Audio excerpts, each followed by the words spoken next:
Hello and welcome. This is the All 12 Signs video series for the Pisces new moon. This is happening on the 10th of March 2024 at 20 degrees and 16 minutes of Pisces. Oh, this is the first new moon in Pisces with Saturn. It's the final new moon close to Neptune. So we've got some big energy showing up. My name's Chloe. I work with card divination, astrology, and I channel energies through my body. I've been channeling physical light language for nearly 3 years now. This is, as you can see, my hands are moving around right now. And I've recently had a vocal light language activation. I'm still integrating that. I'm still reformatting this vessel in order to get clear translations into English with what's going on. But essentially, these are drawing in energies from different dimensions to help us heal, help us clear stuck energy, and open up portals to source to get us in alignment with our soul's frequency in this incarnation. So bringing in activation codes. So regardless of whether you consciously understand what these movements, what the sounds mean, and these energies are working with your higher self, with source, through me as a vessel to help bring in that alignment and integration. These will be going on in the readings as I break down the astrology and the tarot and pull tarot for each of the 12 signs. So for those of you who know your time of birth and you know your natal chart, I really recommend checking out the sign that falls in the first house. This is the ascendant. Where the ascendant is, it's the rising sign. The astrology will be clearest for that. However, this does not invalidate you looking at any other part of your chart, perhaps where your sun or your moon are, because they always get activated with lunations. You just want to look to wherever that sign falls in your natal chart. Look to the themes of the house of the sign that it's in, and apply those themes as well as all the meaning that's in that sign to the messages that come through. It'll be as if that sign has now moved to the first house. So the astrology will still link in. You just got to add on a little bit of personal natal chart meaning on top of the messages that are coming through. I hope you enjoy. It's always an honor and a privilege to read and combine all of this energy together to help us have bring some more clarity to the cosmic ocean that we are swimming in. Right, I'm going to keep this introduction short and sweet, and I should be reading for at least Scorpio and Libra, potentially Virgo. It all depends how long the readings go on for. I hope you enjoy. Scorpio rising. Hello, Scorpio. For those of you who don't have Scorpio in the first house, which is the rising sign where your ascendant is, look to the house that Scorpio does fall in your natal chart.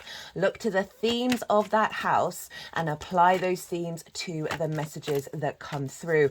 It will be as if that Scorpio energy, with all the meaning going on there, so you've got your moon there, so it's in the 6th house of how you work, health and routines. You want to apply all that meaning to the messages that come through. It'll be as if that Scorpio energy has now moved to the first house. So the astrology that I'm going to be talking about in regards to the rising sign is still going to make sense when you apply the meaning of your natal chart. So for those of you who are new, who may not have caught the introduction, I channel energies through my body. I've been doing physical light language for nearly 3 years now. You'll see it with the hand movements come through. And I've recently had a vocal light language activation. I am still integrating this 3D vessel to get translations. But basically this is like drawing in energies from different dimensions to help us integrate and activate. And this will be going on throughout the reading. It's all part of the multi-dimensional, multifaceted way in which our energy tapestry integrates and activates with the 3D and the other dimensions. I've never quite explained it that way before. Right, okay, so Scorpio, you've got a new moon in Pisces. This is a fellow water sign, so you've got a lot in common with each other. It's so wherever Scorpio falls in your chart, Pisces trine Scorpio. We get trines when it's an aspect of Jupiter, it brings about a sense of bringing together of parts in order to expand. So when it's in the same element, then you're both yin and water, right? You're different modalities, but you've got the the baseline in common and then the next stage in common. So there's an easy transference of energy. There's flow. It's a very soft, easy aspect. It's ruled by a benefic Jupiter. And as I said, bringing together of different parts in order to expand and elevate and find wisdom. There's a sense of confidence that comes with Jupiter. There's a sense of generosity and joviality, sense of opportunities and luck. And this is because there is that easy flow, right? So you're able to utilize what's going on with ease, right? There isn't sticky energy. But there is this element of elevation and wisdom coming in that is being imprinted into this new moon that will then unfold over the next 6 months. So you've got a very supportive new moon happening. It is the first new moon in Pisces with Saturn, right? Last year, Saturn moved into the sign of Pisces after the Pisces new moon. So this is our first one that we're going to have. And it's also the last one that is very close to Neptune while Neptune's still in Pisces. So we've got some really big energy showing up here. But it's very supportive. So you've got a really lovely, harmonious aspect between Pisces and Scorpio for this lunation. I am pulling cards for 3 piles. For 3 piles. The first pile is the lead up to this new moon. I work with 6-month cycles. So this is what it was imprinted at that full moon, what download we got, that then unfolded over the last 6 months. And so this is pile 1 is the journey that you've been on. What have you been working on? What have you been integrating? And what's your energy just before this new moon? So that's pile 1. Pile 2 is the frequency that's being downloaded into your vessel, right? So I see lunations as portals, activation codes, download codes. And this is what's being downloaded into your vessel at the time of the new moon that will then unfold over the next 6 months. The baseline for pile 2 is the collective reading. Now, this is where I get to break down the astrology in way more detail about how all the celestial bodies are talking to each other at the time of the new moon. And this forms a sort of harmonic blueprint, energetic blueprint. And so that is the baseline. I also I pulled a collective tarot reading, and a lot of the cards that have showed up in that collective reading are showing up in these readings as well. There's a lot, Pisces is a collective sign. So we're all going through a big shift here that is all linked together.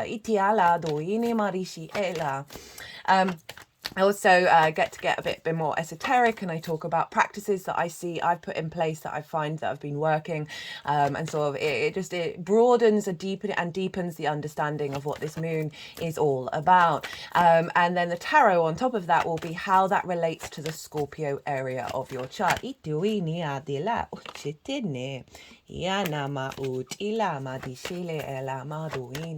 And the third and final part is how all this energy is going to manifest moving forwards. So as I said, wherever Scorpio is, this is a trine. So this is a soft, easy, free-flowing energy, bringing wisdom and elevation,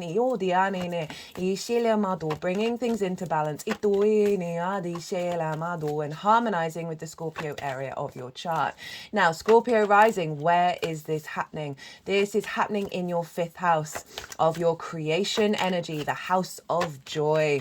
Everything I'm going to say after creation energy all links back to that, right? So this is your pleasure principle, and this is any area of your life, any moment of existence we can find pleasure. It is not just limited to sort of the romantic escapades that we may have on our travels, right? It's not that's not the primary focus, and admittedly, because we have this fundamental need to breed, right? That can be a bit of a priority, but it's about expanding and broadening in those areas. It is about fun, amusement and games, and it's about children, both literal children that are your own, children you work with, your inner child, as well as things you birth into the world from a creative place that feel like your children. Is also linked into romance and dating. So sort of what moves you, where is your desire? And so this is the house of joy. Now, regulars, I've been talking about Saturn being in this sign there is just no getting around it, will have dampened that sense of joy, right? Saturn has the capacity to sort of restrict and limit. It is the darkest visible planet to the naked eye, and so there's an element of dimming the light, of dimming the energy. So I just want to preface that. However, this new moon is, there's quite a power behind it that is in the long term helping us mature, helping us tap into our inner sovereignty, our inner integrity, and our legacy. And that is the Saturnian energy. Saturn is coming along and giving structure to that which is boundless, right?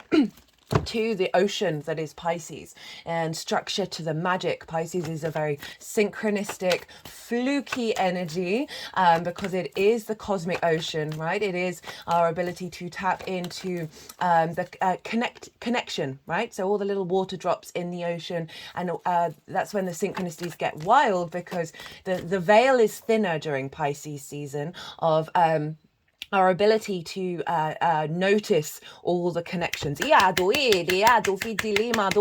our co-creation with that.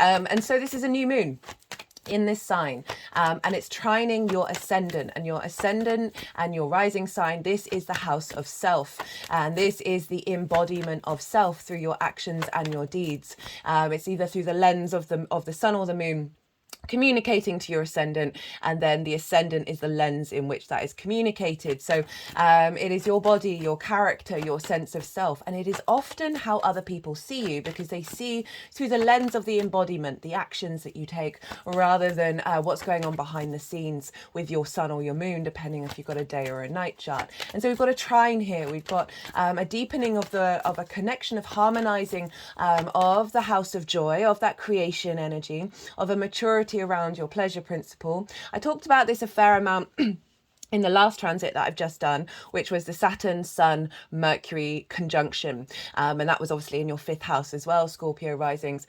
And you might want to go check that out, because that was a sort of the prelude to this new moon. We've been doing some big healing work from the Virgo full moon up to this new moon, and that conjunction was very much in line with that. So I talked about the themes of Saturn, Sun, and Mercury, all in the sign of Pisces, in quite some detail in your 5th house. And so we've got this flow, right, of this new moon, of this new activation into your embodiment of self, into often how other people see you, and maturity and in the way that you act upon your creation energy. Right, so new moons, these are great times to set intentions, and this is because the moon is at her darkest. She is in her most yin receptive phase. And the moon represents our unconscious spaces, our intuition, our emotional body, where are our needs being met and not being met, and how we nourish ourselves and others. And so our unconscious is very receptive to what we're planting around the new moon, and the vision of the clarity of the divine light source coming from the sun, that's realigning our sense of purpose, our sense of will, our sense of animation. And whenever the moon comes into conjunction with the sun, she's being transformed, absorbing everything that we've learned from previous cycles, and then activating a new cycle. I would say with intentions, always do what feels right for you, in whether you do them or not, on how you do them. But I will offer a little bit of advice, is especially with this Pisces moon, because it's a water sign and also very fluky, very synchronistic. It is is beyond the rational, right? So is to tap into the feeling you'd feel if that intention came true around the new moon, rather than breaking down the structure of how that intention, how you want it to unfold. If you've got so much clarity and you feel very aligned with breaking it down in detail, go for it. Do what's right for you. But I would just say sometimes we can block ourselves off with limitations and expectations and assumptions. And so when we just tap into the feeling of it, there's an element of surrender but co-creation, because it's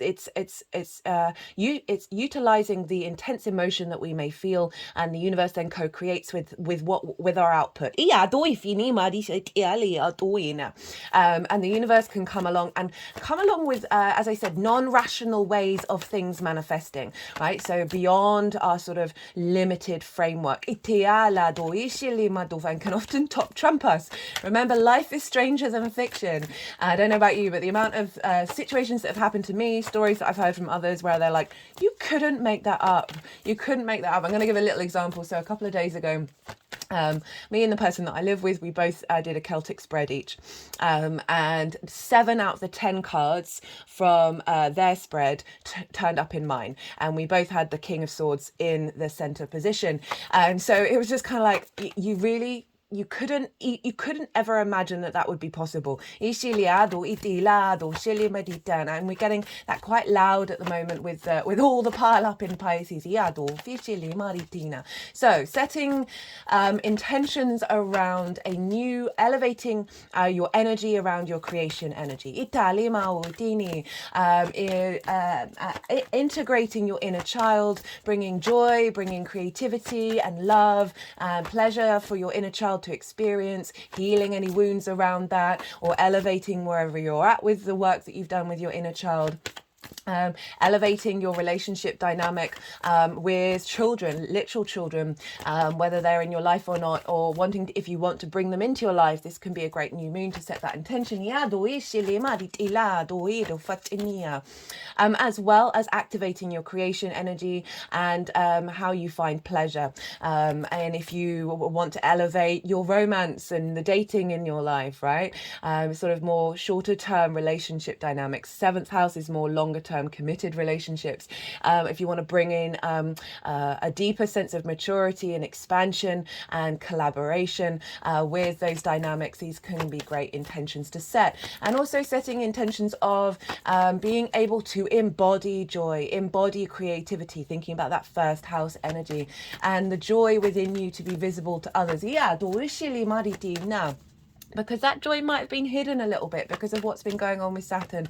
As I said, it's very heavy. It's linked into lead. There's a weight and a dimming to Saturn. And all of this, as I said, this Saturn can bring up some really difficult energy in order for us to really find a deepening sense of inner authority and inner maturity within ourselves that actually expands in the long term this area of our chart, wherever Saturn is. Right, now let's get into the astrology. So we have, I talked about Saturn. So Saturn's playing a role. It's about 9 degrees away from this moon. It is bringing structure.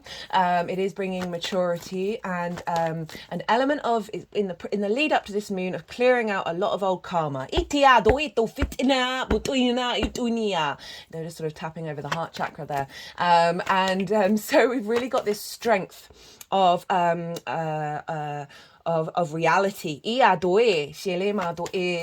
showing up, combined with the fact that this is the last new moon close to Neptune in the sign of Pisces, because Neptune's going to be moving into Aries soon, and the other moons are quite far away from Neptune.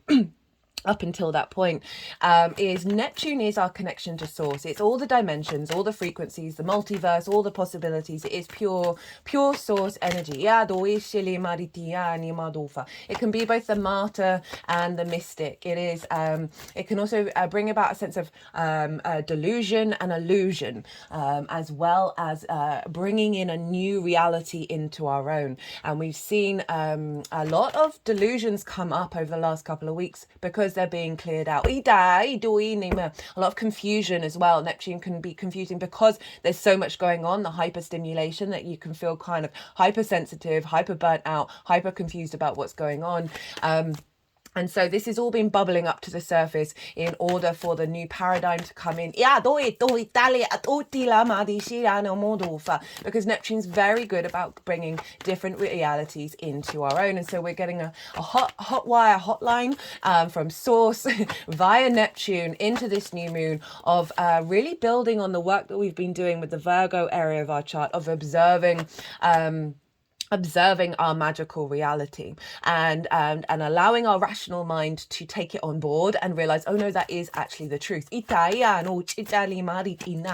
And Neptune's coming along and strengthening our capacity to trust in our intuition, heightening of psychic abilities. We all have them. We're all on our own journey with our channeling and our intuition, and it comes about in beautiful different ways within us all. But this new moon conjunct that is really heightening our ability to trust in the new reality, because Saturn's there of making it real into our intuition and our vision.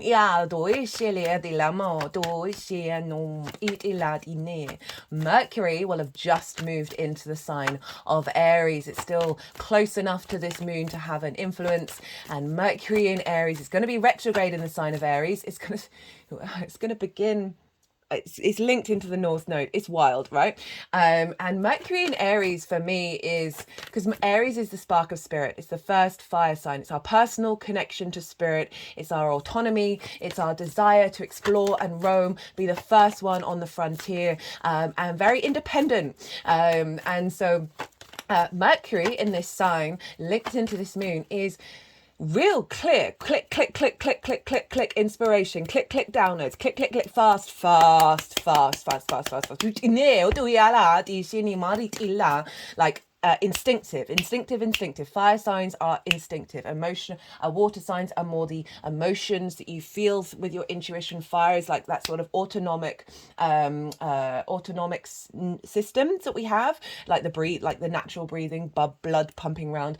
Fire signs are very close to that because it is just it's a closer connection to fire's linked into spirit energy, so into source energy. So it is you're not even questioning it. So lots of divine inspiration. And so with this new reality, we're going to be imprinted on fast messages of how to then integrate it. Because we're going into a new frontier. Noticed in the lead up to this moon, a lot of old paradigms showing up, and a lot of realizations of the journeys that we've been on, and how there's a lingering of your old paradigms that haven't quite been integrated and haven't caught up with the fact that you've evolved and you've grown, and this is what the shift is all about at the moment. And Mercury is really going to be helping us with a new interface.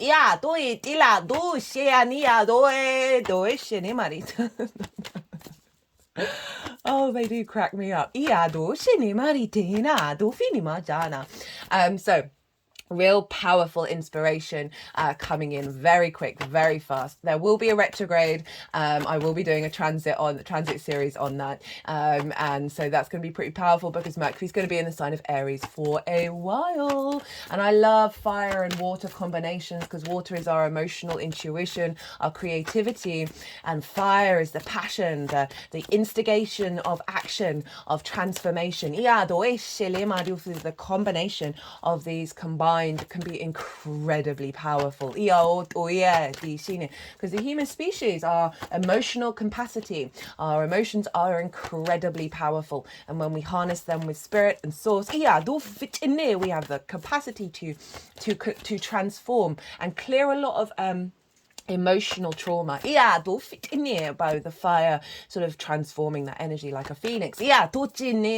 Rising from that which we've come from before. Now,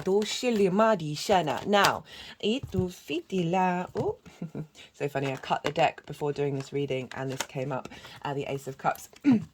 Hello, Saturn. This card, the King of Swords, is stalking us, guys. Sorry,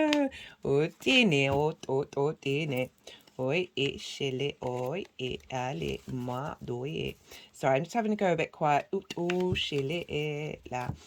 Because they're cutting the deck, and that always sort of fries my brain up. Right, so this moon isn't actually making that many aspects.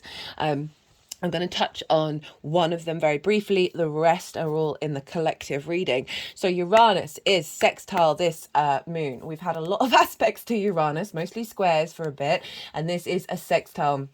Uranus is the liberator, the path clearer, the chain breaker. It is so independent. It's very unique in itself, and it's very confident being so. And it's here to come and liberate our soul, and can often be very disruptive in the process. I always say be flexible with Uranus. Be flexible in your own life, because then you're able to go with the flow, with the shifts and the changes. And what was I going to say about Uranus? Uranus is very inventive. It doesn't want to stick to tradition or convention. It likes to break out of those things and break out of the boxes, break out of the lines that we may have limited ourselves with. Drawn around ourselves.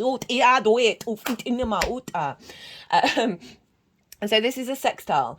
It's in the sign of Taurus, and Venus rules the sextile. And so this is another harmonious aspect. And it's a soft, easy, free-flowing energy of creation energy, of love, of harmony, of grace, of diplomacy, of appreciation and value. So Uranus is coming along and facilitating us breaking into new boundaries. Helping our soul be able to crack open and integrate with the 3D. There's a lot of earth stuff going on. It's very similar to the Virgo full moon. If you haven't seen that one, I still recommend that, because that feels really, really powerful in relationship to this new moon. And I usually work with 6-month cycles, but often I'll get clues that, like, no, these are really interlinked, these are really connected. And so go check that out if you didn't catch it.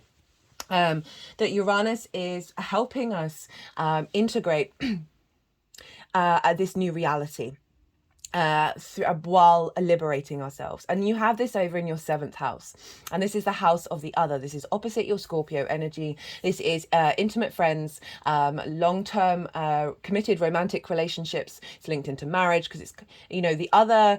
The contracts show up in the 7th house, and this is because between the self and the other, you commit to what you're going to do and what you're going to exchange. But it's that level of commitment and honoring of that. So it can be business partners, one-to-one clients, intimate friends, long-term committed romantic relationships, and source. So it's what you seek in the other, how the other can show up for you, how you understand yourself in relationship to the other.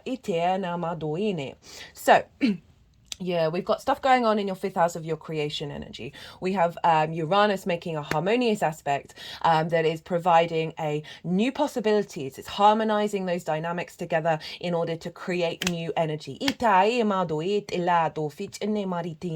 can really see this as an activation of a deeper connection with your soul and source in this material plane of where you create. This can be elevating your sense of joy and pleasure when it comes to the other, right? So clearing away old boundaries around that,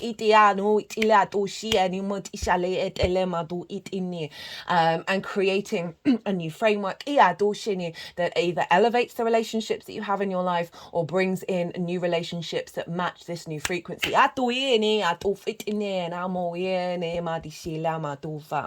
So big energy that is really helping us get out of the paradigms that have been conditioned into ourselves. You think about the inner child, sort of our early years, when a lot of stuff in our unconscious gets buried deep into our spaces. I feel like a lot of that is being shaken up. Any distortions around relationships that have limited your sense of finding your own inner pleasure and your own inner joy, and not being reliant on the external. Definitely feel like this is cultivating that, and it's all feeding back into your 1st house of how you embody yourself and finding confidence within your expression of self. That isn't limited by whether you're received by the other, because we've got Saturn really helping us tap into our own inner authority and our sovereignty. Right. Okay, let's go into rulership. I'm going to touch very quickly on this. So whatever's going on with the ruler of a sign is impacting the sign that it rules. So we want to look at aspects, and we always want to look at rulership as well. Jupiter traditionally rules Pisces, and Jupiter, where's Jupiter? Well, Jupiter's over with Uranus in the sign of Taurus. So Jupiter's expanding wisdom, of bringing depth of understanding of the other to the self, and how you understand yourself in relationship to the other. other and providing wisdom in a one-to-one basis. I find with Jupiter, yes, it's a yes planet, but it can bring up parts of you that may be difficult, or situations that may be difficult, in order to expand, in order to bring it all together and expand and elevate. I often find with Jupiter transits, it's not until Jupiter leaves the sign that the confidence really comes in. But Jupiter really is elevating your understanding of the other and providing situations to expand with that. And so this is influencing your fifth house of you finding your confidence and understanding of who you are in relationship to the other, which is really confirming your ability to tap into your joy and your creativity and your pleasure from a place of maturity. Now, Venus rules Taurus. So where's Venus? Because Venus is influencing Jupiter and therefore influencing this moon. And Venus is over in the sign of Aquarius in your fourth house. Scorpio, this is your roots and your foundations, your ancestors, both blood and soul lineage. It is the roof over your head, the things you do in your private life, as well as your parental figures. Venus is connecting the dots here, bringing a sense of diplomacy, of what's being transformed with that Pluto energy. She is bringing things into alignment. She's bringing the frequency into a sense of appreciation and value. Strengthening your foundational space. And so this is influencing how you show up with the other and how the other shows up with you, and then really re-enhancing what's going on in the fifth house. Now, Venus very shortly is going to be moving into the sign of Pisces. It's her favorite house to be in, and she's exalted in Pisces. So Scorpio rising, so you have a bit of a double whammy of the Venusian energy showing up for you soon. So that will be a really nice shift of energy showing up. Now, Aquarius is traditionally ruled by Saturn, and Saturn is over in the sign of Pisces. So we've got this feedback loop between your foundational space, clearing out any difficulties with ancestors that they may have faced in relationship to their creation energy, their pleasure, their joy, and their sense of the other, failed marriages, that sorts of things, old lineages perhaps where you could never marry or you could never connect with intimacy. Because Venus is over in the fourth house, she is amplifying the karmic shift that's coming through, and that's being influenced by Saturn, saying, hey, let's get this in alignment with the strengthening of the foundations that Saturn is actually doing, even if it may not feel like it at the time, with your creation. Helping discombobulate any sort of emotional insecurities. Remember, Pisces is the collective water sign, so our connection to the collective and how we may lose ourselves a little bit in that. Saturn is bringing a real sense of boundary that is not denying connection. It is allowing us to still remain within ourselves and within our own power while we connect. Right, that is everything that I'm going to say, because I'm trying to keep these short, but it never happens. I like talking. Oh, no, it's not that I like talking. I don't know why I said that. I mean, I do like talking. I like context and I like nuance and I like knowing all the details, and so that's just my vibe. Right, okay, so look to where your sun and your moon are in your natal chart. Look to the houses that they're in, the themes of those houses, because they're going to get activated and you might see those themes show up, or you might want to incorporate those themes into your what's the word? Intentions for the new moon. You might also want to read for your sun and your moon as well, because obviously they are getting impacted. Right, I'm going to go consciously quiet. I'm going to soften my mind. The energies are going to move through me. They're going to move the cards around, and then I'm going to do some physical and vocal light language, and then they'll move the cards into the 3 piles, and that is when I'll bring the tarot into the astrology. I call you to soften your mind as well. You've just had so much information just splattergunned at you. Let that all settle in your unconscious. Don't try and overthink it, and then see what your intuition brings up while we go into this little bit of yin energy here.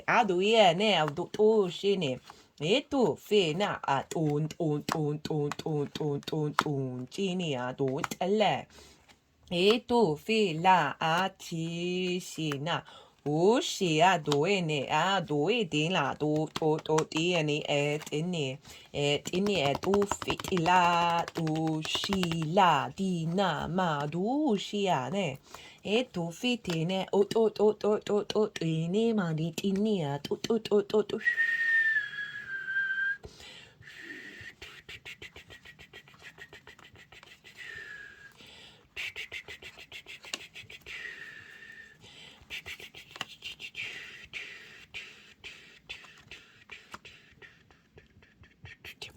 Mentinia to nit in la it in it o chinia to she at to fine yena din lim din tin chinia to wini Diana o it ila it to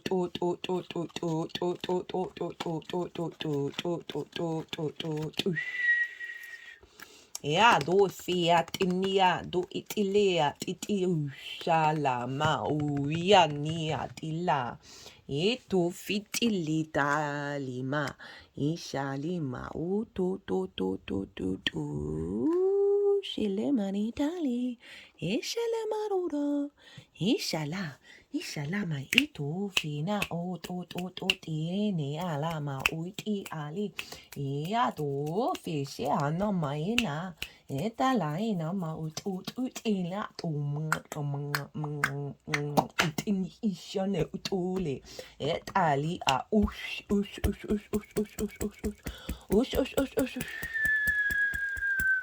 mena maitilia itu fitela Ishushia tu fine. Ella, utiani maduni. Itiana ma utiela. Ishilima utinia na matufa. Right, Scorpio.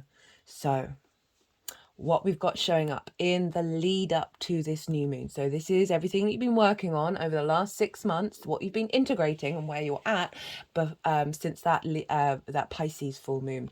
Got the 10 of Wands, got the Page of Pentacles, and the King of Swords. This is a it's all very clear message here. 10 of Wands. So there's been.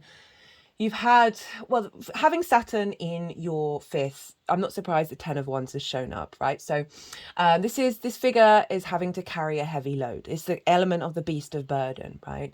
There's lots of things that they've got to juggle, that they've got to keep together in order to get to where they think they need to go. Now, there's nothing wrong with having lots of things to do, right? And there can be a great pleasure in doing lots of different things. But this figure doesn't feel that way. This figure, if you look at the spine is so important, it's hunched over. This figure can't even see that it's a beautiful day and that they're nearly at the finish line. So this is about perspective. Whenever I talk about this card, I always get this image of this figure spinning the 10 of Wands, like having their one single finger here and then spinning it in the air and just walking along, and it's as if it doesn't mean anything.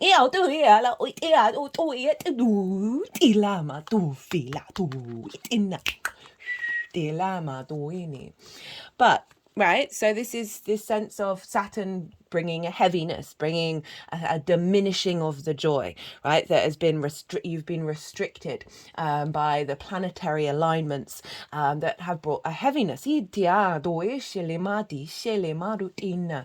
when these may be situations that have come up, or you may have been, well, you definitely have, given by these cards, you've been finding the time to navigate and understand, what does this actually mean?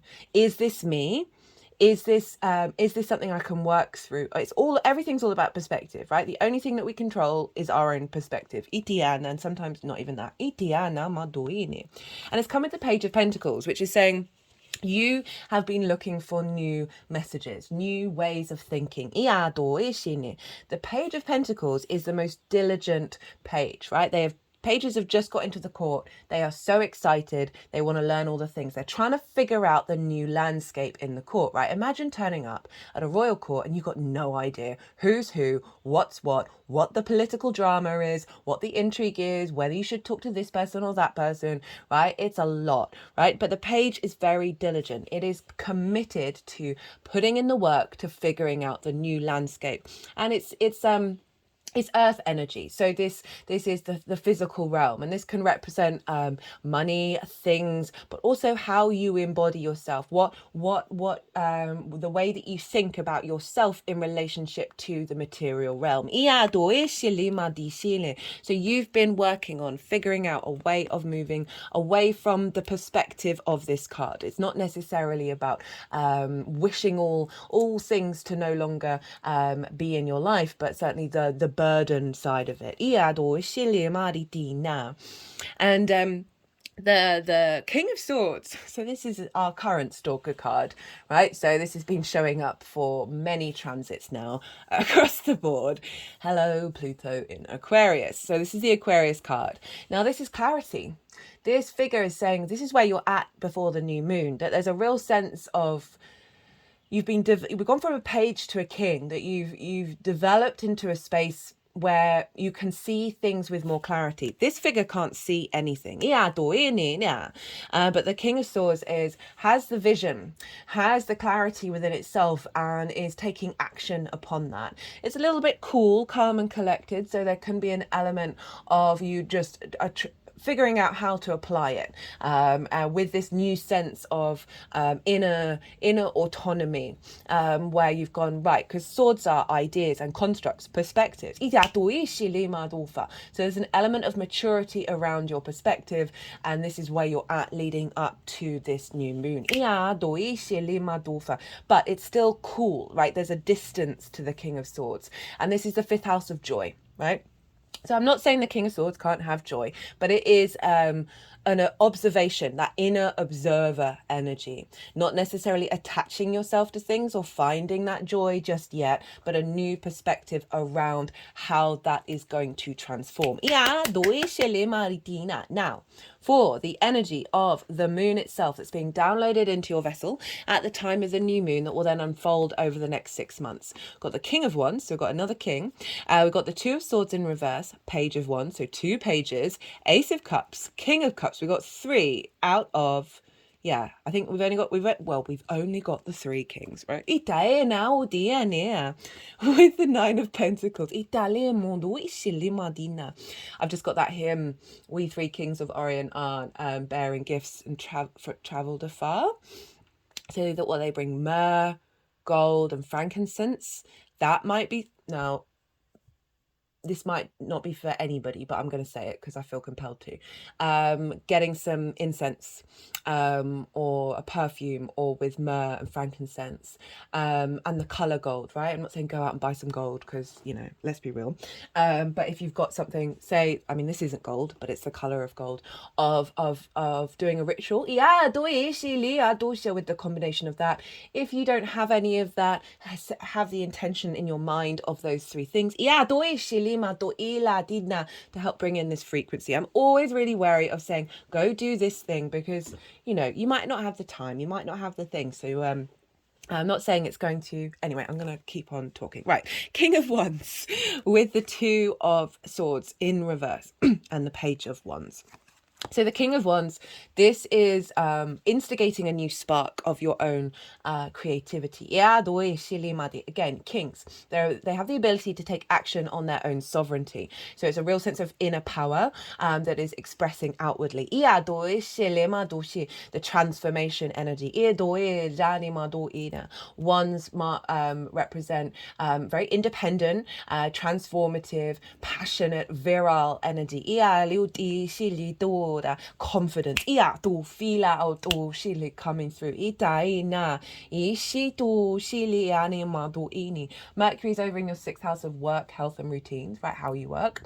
So there's an element of you finding confidence within that and utilizing your creative power in the way that you work and you take care of yourself. But overall, there's a sense of I am who I am, and not letting the outside world permeate in the same way. It's come with the Two of Swords and the Page of Wands. Two of Swords in reverse. So this figure is at a new landscape. They've traveled the ocean and they are sitting at this new landscape and they're going inward. And for me, this card, what keeps coming into my mind lately with this card is this, you are in this, when it's upright, there's this transitory energy of, do you take the old versions of you with you into this new landscape, and trying to figure out which ones you want to take forward and which ones are being transformed into this new being in this new landscape. And it's finding that balance between the old paradigms and the new, and them blending together. It's the moon in Libra, this card. It's in reverse. So this feels like this is activating this new frequency that's coming in, that's taking you into a new paradigm, and you are embodying in it. You are embodying self in a way that is allowing you to enter into this new paradigm with strength. Because it's with the King of Wands, right? Of this confidence, of this passion. With the Page of Wands, this is a new ability to speak with passion, to find the inspiration, to find the creativity, to find the joy. Again, I love it when queens and kings show up with pages, because it really balances out the court of like the maturity and the excitability.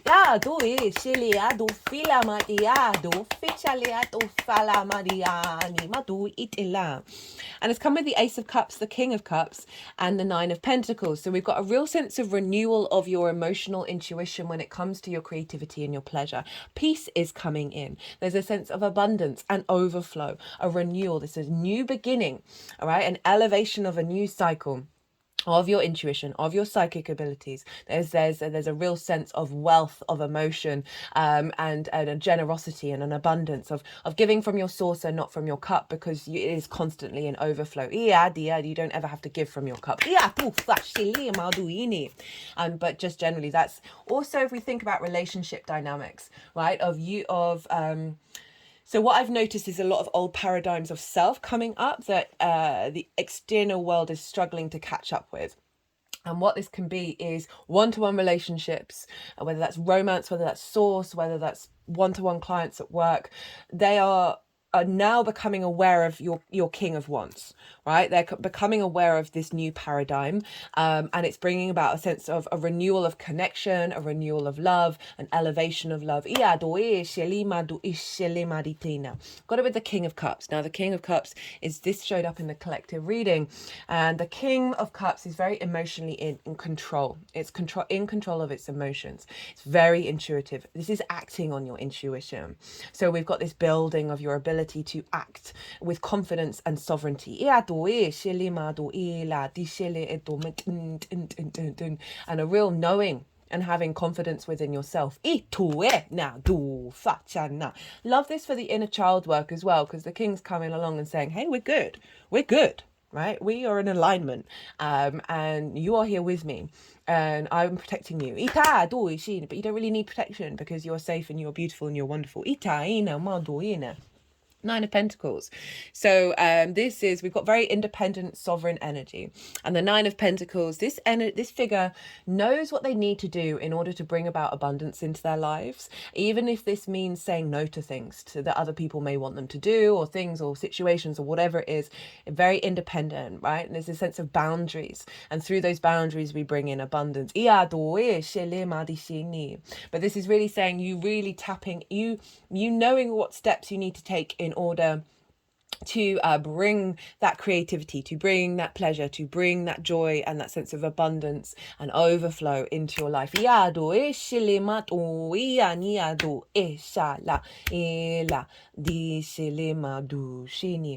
it also represents that, she's got this falcon, and it takes, it's about taming that wild energy within you. And that takes a lot of practice. That takes a daily practice.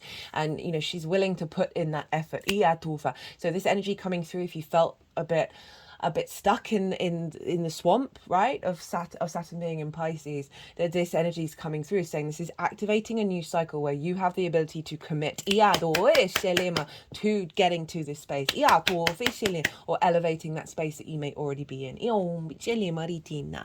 How this energy is manifesting moving forwards. Well, we've got Saturn showing up. The World card is Saturn's card.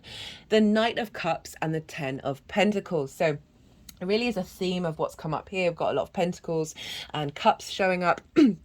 And then with Saturn. So this is know thyself and the world will open up to you. And what this feels like for me with Saturn, right? So Saturn brings up boundaries in our lives in order for us to really reassess them and get to the core of who we are.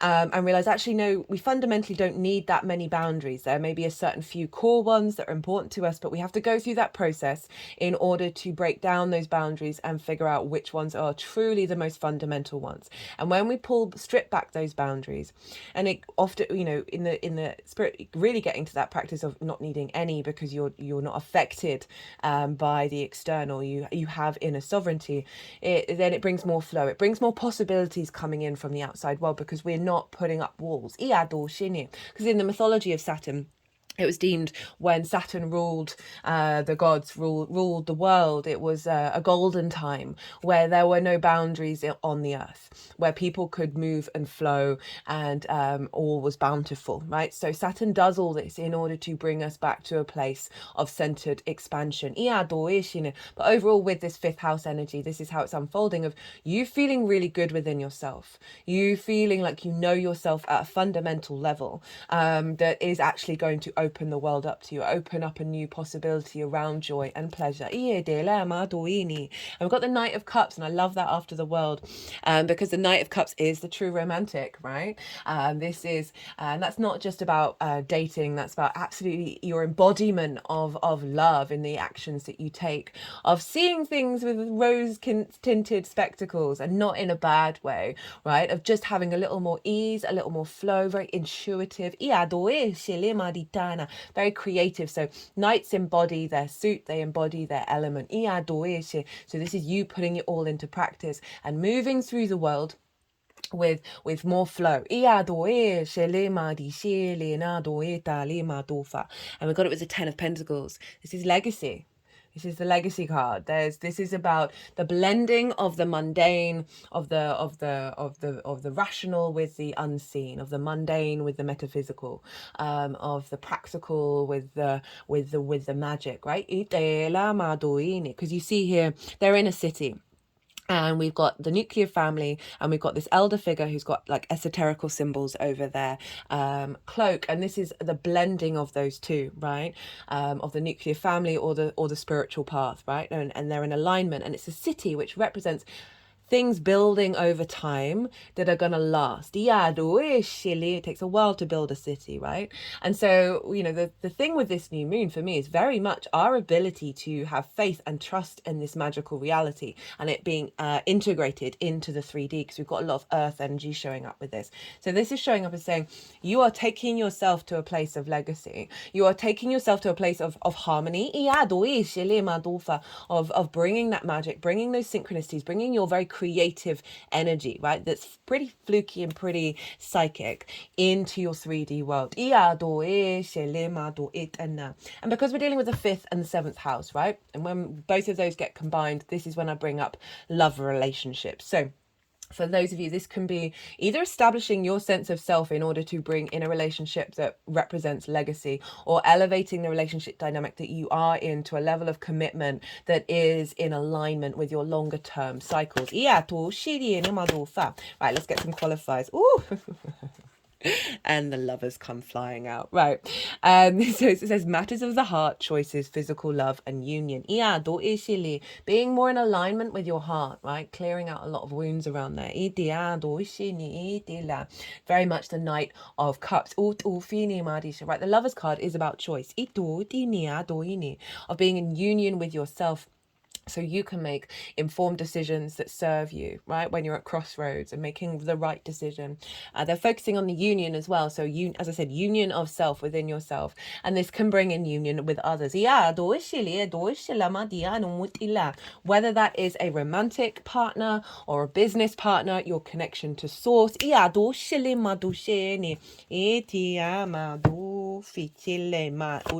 Right, let's get one more.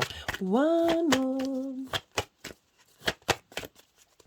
And then again, like as I said, it's a reconfiguring of I've got hello Jupiter, reconfiguring of your pleasure principle, right, with your inner child. Right, a lot of our wounds with our inner child come from our parental figures, like the love language that we learn and then we then implement. Itine of clearing that out, and then Venus over and with the ancestors helping really like knock those things on the head, eating and allowing your soul to operate from its pure incarnation on this in this earth. Itiado shini, we got the Wheel of Fortune, which is Jupiter over in Taurus, spinning, fate, change, fortune. Iado ishiliatine, highlighting that something is shifting, something is changing, that is part of a bigger cycle. Ichin, just got a pain around the sacral chakra. You might want to do some work on your sacral chakra. Itiado ishini, I'm not saying that pain is bringing up is going to lead to difficulties. What it feels like is a clearing out. Of some like intense, sharp energy in the sacral chakra. Doing a little meditation with the sacral chakra can be really lovely with a new moon in the 5th house. The practice that I've been really implementing at the moment, I do it every night before I go to sleep, is imagining a circle as the vessel, right, around each chakra, and with the in-breath taking it into the point in the center of the circle, which is source, and then on the out-breath going from source to the vessel, and then repeating that for as long as you need to in order to rebalance the sacral the chakras. Right, let's get final qualifiers for the lovely Scorpio. Nearly under an hour. All right. Yeah, done it. Music. Now, whenever this card shows up, for me, this is the frequency, the harmonics of your soul. Coming into alignment. You also might want to listen to some music around the new moon. Start listening to your favorite music to help bring that joy in, right? Bring that frequency into connection with your emotional being. That can really elevate, right? Doesn't matter what the music is. If it makes you feel good, that is in resonance. So we've got healing, self-explanatory, gone through a process of healing to get to this point of elevating your frequency. And we've got love partnership. Now, this can also be with somebody else. This also could be with source, but most importantly with yourself and your inner child. Right, Scorpio, I'm going to leave it at that. As always, an honor and a privilege to read for you. Thank you so much for being here. If you enjoyed this reading, don't forget to hit the like button. Be good to yourself, Scorpio. Be good to those around you. And most importantly, be well until we meet again. Libra rising. How you doing, Libra? Okay, so for those of you who don't have Libra in the 1st house, which is your rising sign, look to the house that it does fall in your natal chart. Look to the themes of... Well, that came out for Scorpio as well. This keeps happening. Look to the themes of the house that Libra is in your natal chart, and apply those themes along with all the meaning that you've got in the sign of Libra, sun, moon, whatever's going on there, to the messages that come through. It will be as if Libra has now moved to the 1st house, just with all the meaning of your natal chart. So the astrology that I'm going to talk about in relationship to Libra rising is still going to relate. You just got to add on that meaning. Now, regardless of whether Libra is your rising sign or not, Libra and Pisces in conjunct one another. I love the in conjunct energy. It can be a bit difficult, but because we're dealing with 6 different energies, okay? So this doesn't have a traditional aspect, to some of the main traditional aspects. This is we're dealing with 6 different energies, trying to figure out how to work with one another. Libra, you are cardinal air and yang in nature. Pisces is mutable water. Mutable water and yin in nature. So this is 6 different energies trying to figure out how do we work together. It's kind of like herding cats, basically. It can be a little bit crossed wires. There can be some discombobulation, some mixed messages, feeling like you're having to put in way more effort than you would think to get things going. But once you crack the nut, once you finally get that nut cracked and you have all those cats herding around that nut, I don't know what I'm saying now. That may be relevant for some of you. I don't know. Maybe you've been trying to crack a nut open recently. A literal one. That I'm just getting walnuts in my head at the moment. That once you do, you're breaking out of convention. You actually start bringing in very inventive, very innovative energy, because we're going against the traditional aspects. We're utilizing 6 energies. You have the power of the 6. For those of you who are new, didn't catch the introduction, I channel energies through my body, both physical and vocal light language. And these come through during the readings. I'm still integrating this 3D vessel into getting the right activation codes to bring in some translation for us all. I'm still working on that. But essentially, we're working with energies from different dimensions to help us heal, help bring in activation codes, help bring in alignment. So whether you're conscious of what's going on or not, it is in alignment with source and your higher self.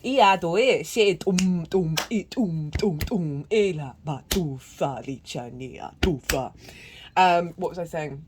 Yeah, so we're breaking out of convention. We are bringing in very inventive energy here, right?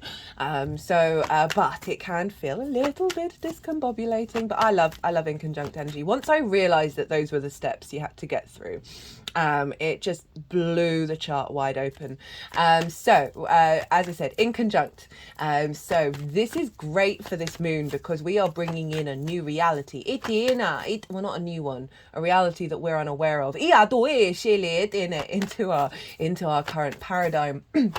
And right, so I'm pulling cards for 3 piles, and the first pile is the lead up to the Pisces new moon. I work with 6-month cycles, so this is coming from the Pisces full moon that we had last year. So what have you been working on? What have you been integrating? And who are you? What's your energy in the lead up to the new moon? That is pile 1. Pile 2 is what energy is being downloaded into your vessel that will then unfold over the next 6 months. As I said, I work with 6-month cycles, so I see lunations as portals, download places, activation codes come through, both new and full moon alike, and then they unfold over the next 6 months. So we're constantly in a loop of cycles. Each day, like a vast many. Every time I think about it, the energies in me just sort of knock me out. Anyway, I don't know why I'm talking about this. Right, so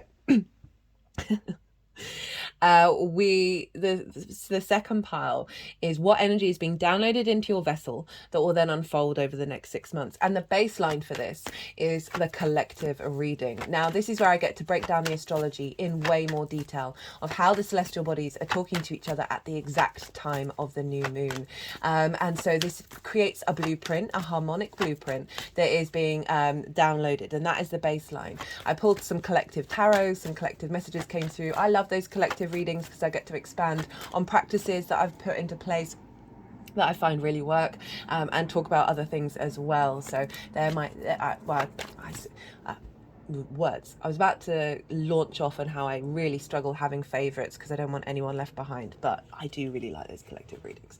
So the tarot will be how this links to the Libra area of your chart. So that is pile 2. Pile 3 is how all this energy is manifesting moving forward. So those are the 3 piles. Where is this happening for you? Libra rising. Well, this is in your 6th house, the adult in the room. How are you embodying be your work, it's your physical health and your routines. It's also linked into co-workers and pets. And so the reason why I call it the adult in the room is because we can, as a species, we can struggle to do these things with a spring in our step, right? Take care of our physical health, really get that routine going, as well as like really wanting to embody our work and figuring out, okay, how do I work? What is the lens in which I work through? And putting in the effort to work. So that's why I'm saying it's the adult in the room. And so often we're working through love languages that we learned from a very early age, both from our parental figures, ancestral stuff, and our natal chart, that have led to various forms of neglect, and that can come in very, very different shapes and forms. And that, so I was just about to say that I find the new way of parenting, of letting a kid do exactly what it wants to do and not giving it any boundaries, is neglect. I'm a big fan of an open playground, but there have to be there's an element of needing some perimeters, because that helps the kid. Right, imagine being a kid and you got no idea how the world worked. Everything's pretty weird and confusing. You need some kind of structure. So I'm just bringing it up as like neglect isn't always what we think it is. That then means that we aren't able to be our own parent to ourselves, be the adult in the room for ourselves. And so, so I often find that there's a lot of tangled up energy there in the sixth house.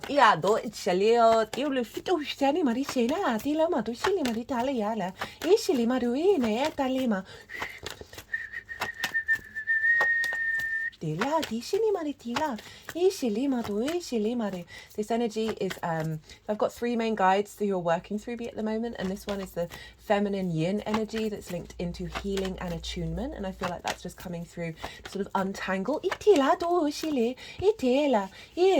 Just moving over the heart area.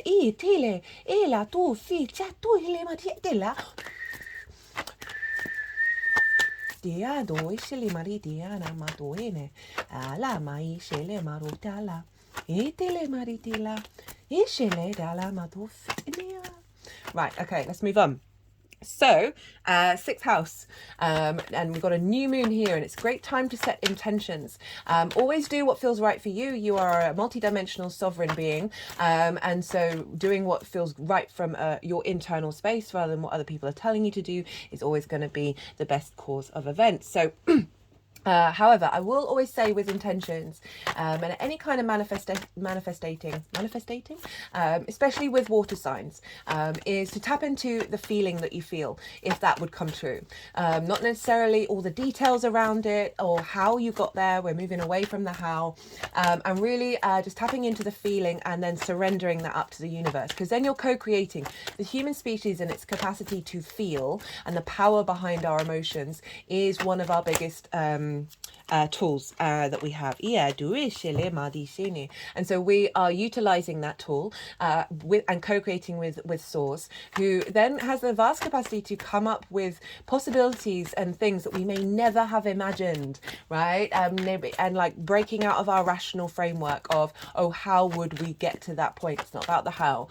So this can really help amplify the intentions and then just sort of surrender it and see what shows up. It's not about not doing things, right? Surrendering is you got to still go on and be you, but it's not about micromanaging and trying to control it. Unless you've got a clear vision and that feels so attuned to who you are and what you need to do, knock yourself out. Add on the emotional feeling as well. Okay, so setting new intentions around taking care of your physical health. Sixth house is always a really good one, really clear cut in terms of intentions of setting intentions of getting that routine in alignment and really enjoying it and committing to it, of elevating the way that you work and your embodiment of your work, finding more joy with that, finding more expansion and curiosity and elevation. If you work with other people, an intention around being in a harmonious environment, and co-collaborating and being in flow with one another. If you want a pet, this can be a great new moon to set an intention around getting a pet. If you want to be that adult in the room for yourself, setting intentions around that, setting intentions around clearing out distorted love languages that we learn from a very early age that then bring about neglect, and finding new pathways in that inconjunct energy, setting the intention of getting into alignment with your embodiment of self, that Libra rising energy, your sense of character and self being visible in the way that you work through your embodiment, bringing them into alignment. Right, so let's get into the astrology. Let's get into it. So we have, in the sign of Pisces, we have Saturn, we have the Sun, we have the Moon, and we have Neptune. This is the first new moon with Saturn in the sign of Pisces, and it's the last new moon that we're going to have with the moon being very close to Neptune, right? We're going to have other moons in other new moons, but Neptune's not going to be very close. Okay, so what does this mean? This means Saturn giving structure, giving reality and strength and maturity to our sense of self, to our vision, our clarity, our purpose, our intuition, and the elevation of a new reality, or an unknown reality that feels new to ourselves. Into your embodiment.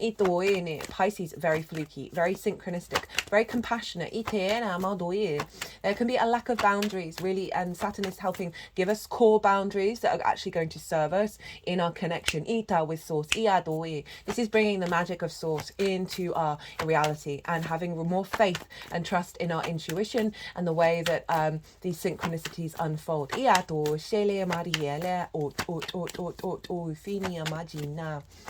So this is really giving you a strength within yourself of being that I was about to say the wizard in the way that you work. Wizard or witch, or whatever it is, not gender specific. And applying it.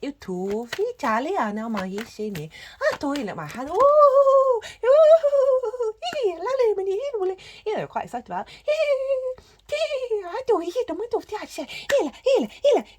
the lightness of this energy coming through is beautiful. Very, very high spirited, very joy energy. Now, Mercury is also just moved into Aries. It's still close enough to this moon. It's still having an impact. Mercury is going to be retrograde in the sign of Aries. This is opposite your sign, Libra. I will be doing a Mercury retrograde transit series. Now, Mercury in Aries, this can be very hot-headed. But what I really feel with Mercury in Aries is Aries is the spark of spirit. It's our personal connection to fire, to source. Very independent, very into the frontier, beyond, into new boundaries, into new frontiers, exploring from a very personal, sovereign place. And Mercury in Aries is quick fire, fast inspiration, downloads, connections to source, intuition, inspiration, creativity, with your soul. Fast. Now, Mercury, with this new reality that's coming in, this magical reality that's coming in that we're implementing quite solidly. There's a lot of earth in this chart as well. We're bringing this into reality, guys. That Mercury is helping us interface. Very fast. Every time I've mentioned that, they do lots of shaking with my head. Aries does rule the head.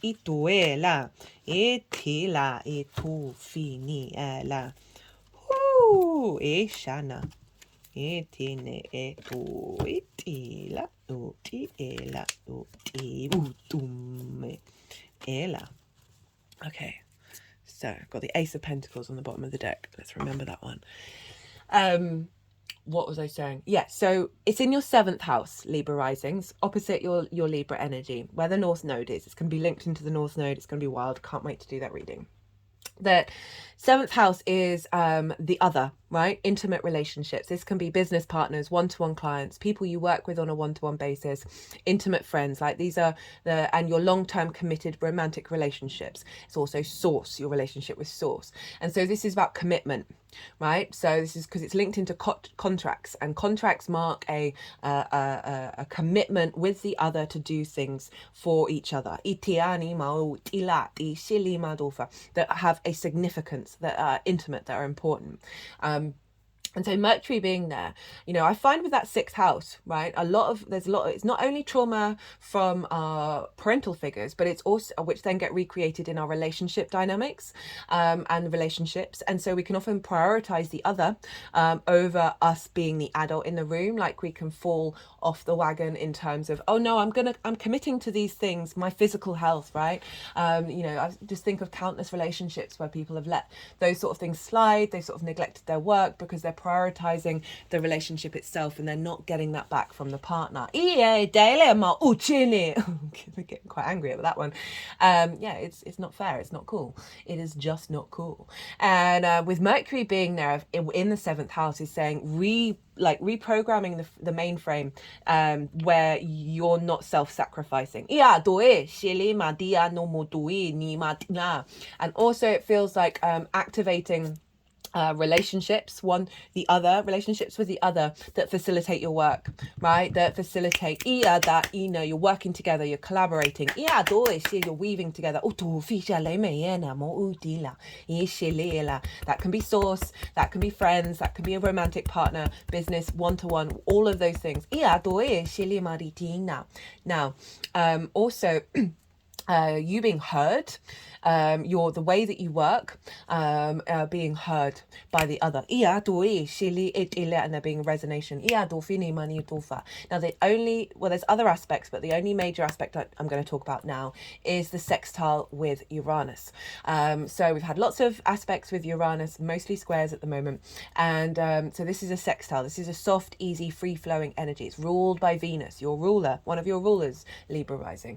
And Venus wants to bring connection, harmony, grace, diplomacy, love, value, appreciation, and creation energy, right? So brainstorming. So we've got water and earth working together. They are both yin, but they're different modalities and different elements. So that's where the connection comes in, because their baseline yin energy is in common. And Uranus is over in your 8th house of your give and take between you and the outside world, right? This can be big chunks of money, inheritance, taxes, loans, mortgages, as well as commissions and bonuses. And it's also, as I said, the give and take between you and anything other than yourself. It's where the relationship dynamics show up, right? Time, money, things, energy, intimacy. It is the house of transformation, and we are constantly being transformed through our exchange with the other. Whether it's friendship groups, one-to-one, source. It's a very magical house. Edgar Cayce had a stellium there, very famous psychic. He was able to utilize the resources from the multidimensional sphere. It's also the outside world's resources. So often find a lot of scarcity energy, a lot of codependency, or having no boundaries when it comes to dealing with anything other than yourself, taking too much, giving too much. All of these things can show up in the 8th house, and Uranus has been radicalizing this, because Uranus wants your soul to be liberated and embodied in your vessel. It's very independent and very different from all the other planets. It's very confident being, so it's not bothered by what other planets are thinking about it in a judgmental kind of way. And it is very independent, very it can be disruptive, but it is here to shake things up in order to realign you into your soul. And it's very inventive and very innovative. It's breaking against tradition and conformity, because it doesn't have that sort of saccharine tribal energy of got to make sure everyone feels good and everyone's nice and everyone's happy apart from yourself, or conforming to certain ideals just because everybody else is doing so. Uranus is really liberating us here. And so this is liberating of old relationship dynamics. Old scarcity ideas around not receiving the resources that you need in order to thrive, right? In order for your physical health and all of this to be empowered, and your embodiment of your work being received by the outside world. Maybe it's not been respected in the way that you would like. Also, really bringing in a new paradigm around your give and take between you and source, right? right? Feeding into the way that you work, feeding into your physical health. This could be some real radical, multi-dimensional healing. Yeah, that affects your physical body. They're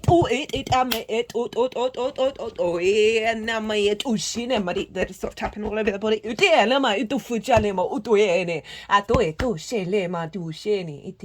Being able to utilize the resources of source in the way that you work, in the way that you put in your routines, really getting an alignment there that gives you energy, gets you being mature and the adult in the room, and elevating whatever it is that you've already been practicing. Okay, so that's the only aspect that I'm going to mention. There are others that are also really cool, but I talk about them in the collective reading. We're going to touch very, very briefly on rulership, because rulership impacts what's going on with the moon. Whatever is going on with the ruler of a sign is having an effect on what's going on in that sign. And so Jupiter traditionally rules Pisces. So Jupiter, wherever Jupiter is influencing what's going on with this moon. And we have Jupiter over with Uranus in the sign of Taurus, giving a sense of expansion, a sense of bringing together of parts, of elevating this journey that you've gone on, of recalibrating your relationship dynamics. Having more a sense of a knowing within yourself of what it is that you need. Bringing in opportunities from the outside world to help facilitate. So this is influencing this elevation, this wisdom that's coming through of you, because sometimes we can old dynamics can sort of fall away, or what am I trying to say? That we can have the wisdom to observe that some relationship dynamics aren't going to work, but not necessarily put them into practice. This is what's putting it into practice. This Jupiter influencing how you work, how you put it into routine, how you make sure you stand up for yourself. So we're really bringing in this combination of Uranus and Jupiter into the 6th house of saying, right, no, we are not conforming, we're not falling into old patterns, and we're finding the confidence to do so, as well as elevating a real expansion of the resources that you connect to, and the visibility of the way that you work.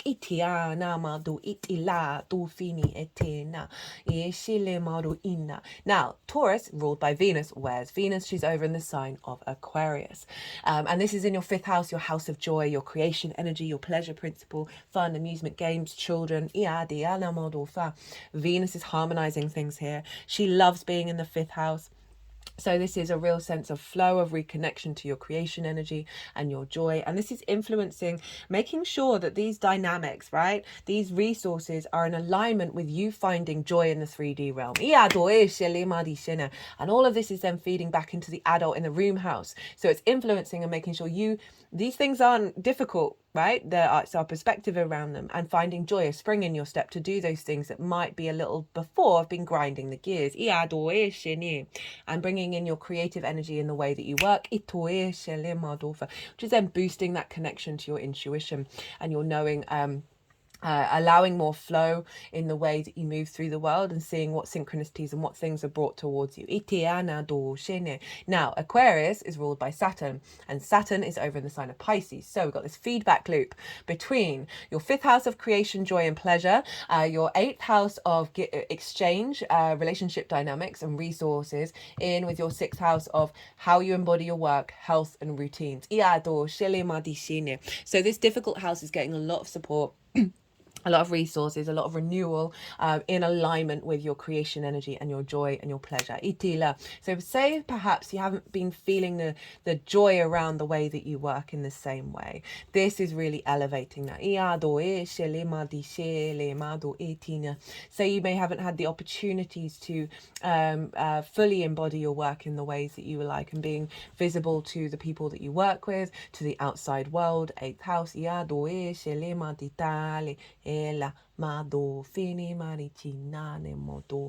That this is bringing in a new layer. Right.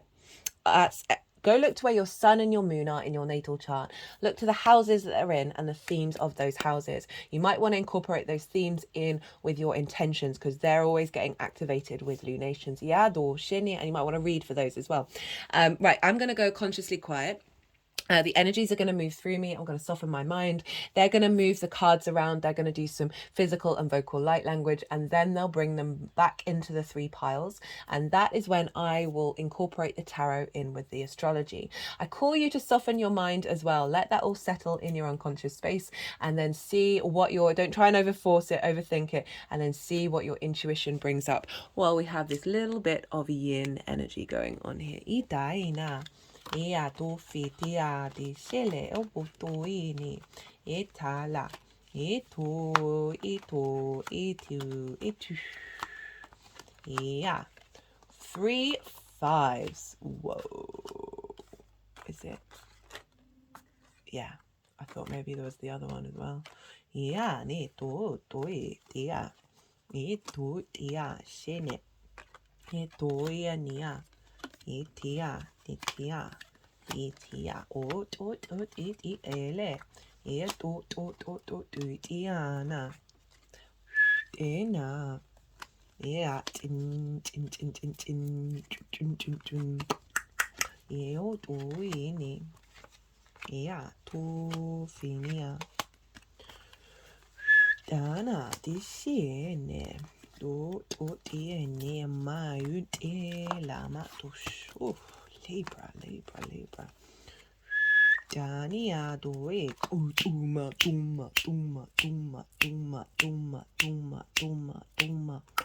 Iela. Yetina. Dum. Chile. Itia do ishe. Eto tinia. Lia do it. Yeshayena oetini dalia tisiana mautu itia nima ilato facile ila ina maduina dala utile madicine ela duini ala du finicana Ishilema dushelama dunima dushene etala. Right, Libra. You've got a lot of right. So this is the lead up to the new moon. Everything that you've been working on from that Pisces full moon last year over the last 6 months. What have you been integrating? What journey have you been going on? And where are you in the lead up to this new moon? Now we've got a lot going on here, but the message is very, very simple. So we've got the 5 of Pentacles, the 5 of Cups, the 5 of Wands. This is big change, conflict energy. We've got left out in the cold, isolation, not feeling supported, not feeling you've got the resources that you need. Grief, loss of flow, lots of little conflicts, never quite getting going, never quite getting the momentum going, right? So it's come with the Tower, which is saying that these are all structures, these are being pulled down. The Tower is, I love the Tower, it pulls things from the top of the Tower, not the foundations. So these are all difficult energies that are very natural within our being. Again, this could be you not feeling like, in terms of work, health and routines, just really a struggle with recognition and struggle with flow of implementing, and just feeling like there's just been conflict after conflict that has been blocking your ability to fully embody being the adult in the room. So the Tower has been pulling down those structures. And after the Tower, we've got the Strength and the Star card. Now, this is Leo and Aquarius. But generally, this is about through love and kindness, you have then been rebuilding yourself with your intuitive animal instincts and your higher self. They've been in alignment. The multi-dimensional energies have been in alignment, and it's not about domination. This is about healing through a process of, as I said, love and kindness to bring this into unity. It really does feel like you've just been rebuilding yourself. It doesn't feel like these have been particularly massive things, but if they were, they didn't. It just doesn't feel like the shock waves were detrimental. It was just, this is a clearing of the decks. None of this is surprising with the South Node being in your sign, Libra. Where you're really refining yourself. The Star card is saying deep healing has happened following this, right? The star follows the tower. And this is about getting back to your unique self, clearing out the clutter of distortions, right? Those limiting beliefs of not being able to fully, like clearing out neglect. She's not wearing any clothes. This means that she's uniquely herself. So you've been pulling back to your soul, to your star energy, in order to then recalibrate and hope and dream in a different way of how to manifest in the world. Following that, we've got the Seven of Pentacles, and this is saying a new landscape. You've been cultivating a new landscape. Their seeds have been planted. You've been tending to them. You've been letting them glow. And so this is an acknowledgement that you've shifted, and you've been then working on this new paradigm. Got the Ten of Wands in reverse and the Guru card. And this feels like you've been doing some really decent work around burden, right? That sixth house can feel like a weight, can feel like a responsibility that we don't have the motivation and drive to do. We'll do it, but we feel weighted down. We can't even enjoy it. Now, the Ten of Wands in reverse is saying you've been moving past that energy of finding more wisdom within yourself, that means that you're able to draw these elements together and serve your sense of expansion, your sense of growth. This is the Taurus card. It's the Hierophant. And essentially, there's a real sense of commitment here to this new expression of your own inner wisdom that you've been cultivating. Now, for the energy download into your vessel that will then unfold over the next 6 months, we've got the King of Pentacles, the High Priestess, the Emperor, and the Ace of Swords. So this is really highlighting that you've shifted some energy, because the King's showing up, and this is about abundance. This is about practicality in the 3D world and knowing how to take action on it, and taking action that is cultivating abundance. So think of those things, they are very practical things. In the sixth house, this is definitely adult in the room energy. There's a maturity, there's a sovereignty. You know what it is you need to do, you know what actions you need to take, and you're doing so in a way that is not diminished of joy. It's not diminished of creativity, because there is a sense of flow of resources, a flow of abundance coming in, because that's that 8th house energy with Uranus, right?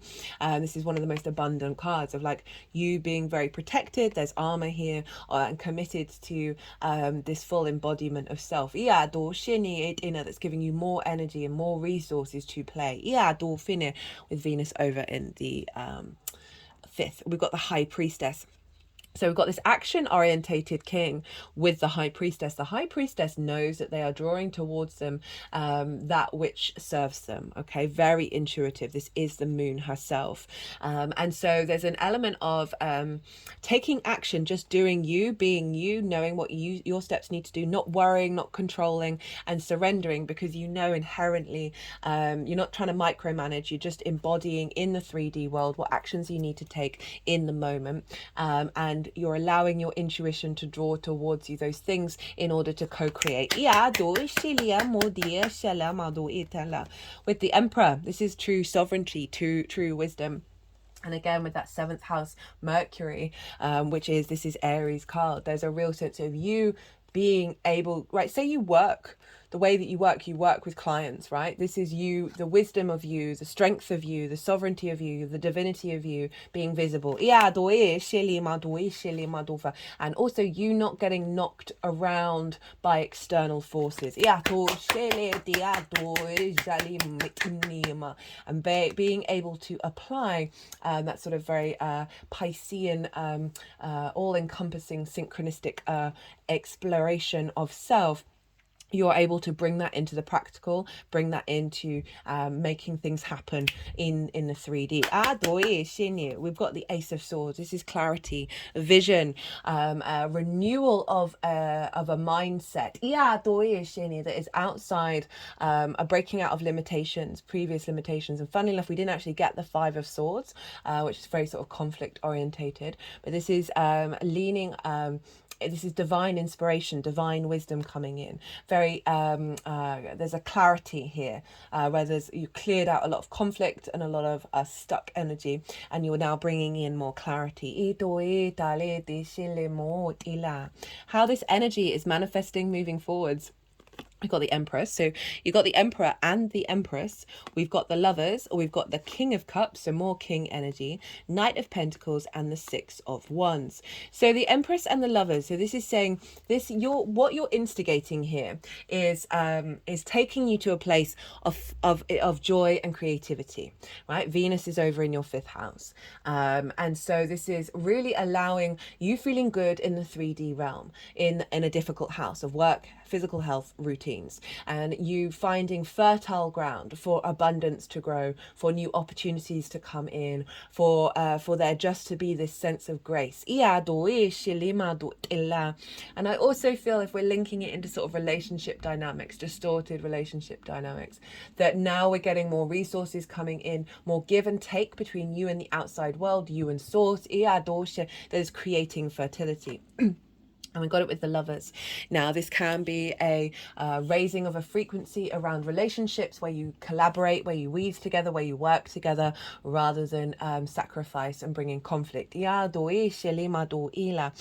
your a sense of union with the outside world. Because we've got the masculine, feminine spirit here, and they're all aligned in order to go climb this mountain. It's about choices. And so what this feels like is that you've instigated choices that is coming, that's bringing you a sense of union, giving you that energy, that strength to then go out into the world and have trust in the way that you work, and that the decisions that you make are going to lead you to a place of abundance. Got the King of Cups. And this is about emotional control. This is heightened intuition and creativity and imagination, and the ability to act on it, right? So very much being in command of your Piscean energy. This figure is on the ocean, and really this element of sovereignty in the way that you move and the things that you do. With the Knight of Pentacles and the Six of Wands. The Knight of Pentacles, this is your embodiment of it all. This is very yin energy that we've got with this moon. It's the unfolding, it's the surrendering. This isn't about rushing around and doing all the things. It is about knowing that the steps that you're taking are going to get you where you need to go, and enjoying the pace of it, right?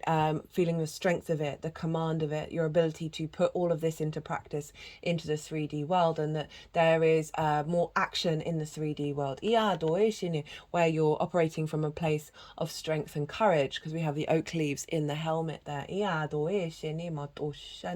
But really it is the embodiment of this in action that is seeing more fertility and more abundance on the 3D, and more recognition, right? So I was touching on that, about not necessarily the way that you work, not necessarily being visible. Now, this figure is about to go and be celebrated. There's a victory element to this. They're being celebrated. They've achieved something. They are visible to their community, and they are being celebrated. They're about to go and have a big banquet. This is about recognition. This is about being received by the outside world. And so we've moved from that 5 of Wands to the 6 of Wands. So we're moving away from stagnant conflict energy to movement and celebration. Cut the deck and got vibration, positive action. So having cleared out that stagnant energy, you're now drawing towards you situations that are fully helping you realize your embodiment. Cut the deck and got the Magician, the Performer. Did I say about being a wizard? Was that? I think I did, didn't I? And I remember thinking, because I have my eyes closed for most of the reading, that the Magician hadn't come out, because this is essentially the wizard. Of bringing the magic of Pisces into the way that you work and being able to manifest with it.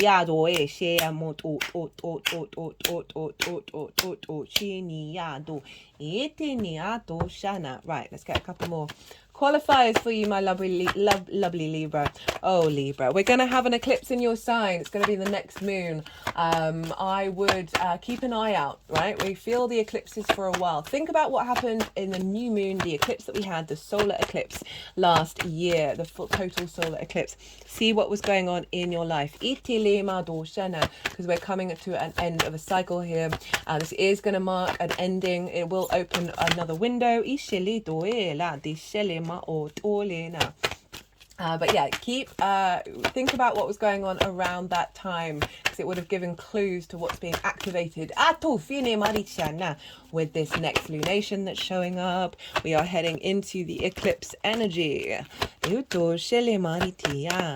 Right. Final card. Okay, so rebirth at the bottom of the deck. So we just got surrender and the high priestess at the bottom of this one. Oh, I forgot, the ace of pentacles was at the bottom of this deck. So a renewal of the way that you work, a new opportunities coming in, a feeling refreshed. So we've got double high priestesses. Surrender. So you've had to go through a process of surrendering old patterns, surrendering to what's going on, because the tower tends to put us in that state of releasing old cycles. We've got pride in how you work and who you are, right? Not self-sacrificing. This for some of you can be bringing in a new love partnership, right? Especially with the North Node in Aries, that is more in alignment with being adults in the room.